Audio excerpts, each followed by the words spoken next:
So one of the main reasons that you may use different categories on different vehicles is that you can charge different labour rates. So a classic example today is where you might choose a different labour rate for, say, petrol vehicles against electric vehicles.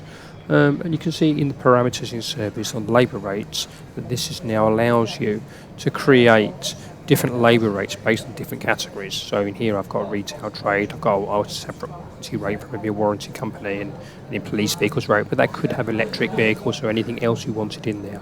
And that will then change a different rate depending on the category that's either attached to the customer. So basically what you'll get is the customer can have a category. So the customer may be, say, retail, which may be your normal petrol labour rate. Then you might have certain vehicles that are then attached to a different labour rate in there. So that's where it was set up in here, the actual labour rate itself. So let's take a look at a customer record. So if I just pick a vehicle and a customer record on screen to find that vehicle there, and we'll see it belongs to Mr. Kirk Barrow, and we can see the car is there. If we bring the record up on screen, what we'll see, there's two things that we want to show you. So first thing is, okay, this customer's only got one vehicle, but basically what you would have is in his profile, in the service profile, we'll see here the category that is used for the whole customer record. So if this customer had 10 vehicles, they would all be set to retail as that. But then if we go back, if we look at an individual vehicle, so the vehicle we're actually on, for example, you'll see here that we can actually enable an individual category for that vehicle and actually say that this vehicle is, say, a police vehicle. So what you'll have is a little bit of a conflict between the customer and the vehicle. But whenever the system is doing anything, it will always check the category on the actual vehicle first, and only if that's not there will it then go back and look at the actual record on the customer itself.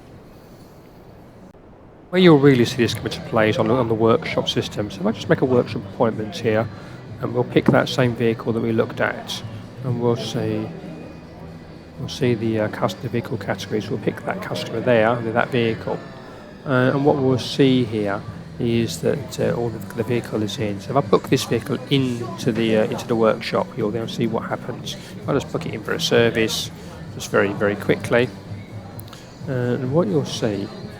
Let's book it in today and create an appointment. And then what we'll see, so job number 10489, if I just go and search for that job, 10489. So what you'll see on the job now is it will tell us what the category is that this job is going to be using. And we'll see that here, and you can see here vehicle category is a police vehicle, so that's come from the vehicle, not the customer, and the labour rate it will charge will reflect that.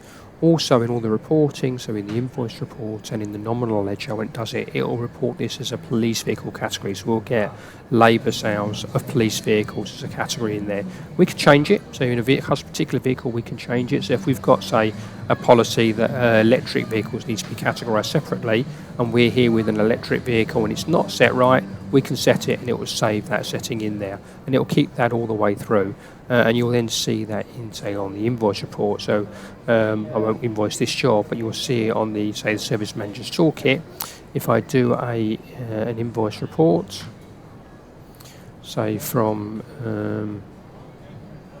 I don't know, let's go back a while to look at that. And what you'll see here is that the category that comes through into the report is based on what was on the invoice, which reflects the job, the customer at the time. And you'll see that in here on the category, in this type here, you'll see police vehicles reported there. So that'll be in there. So hopefully that explains how all this works. If any problems, obviously contact our help desk. Thank you for watching.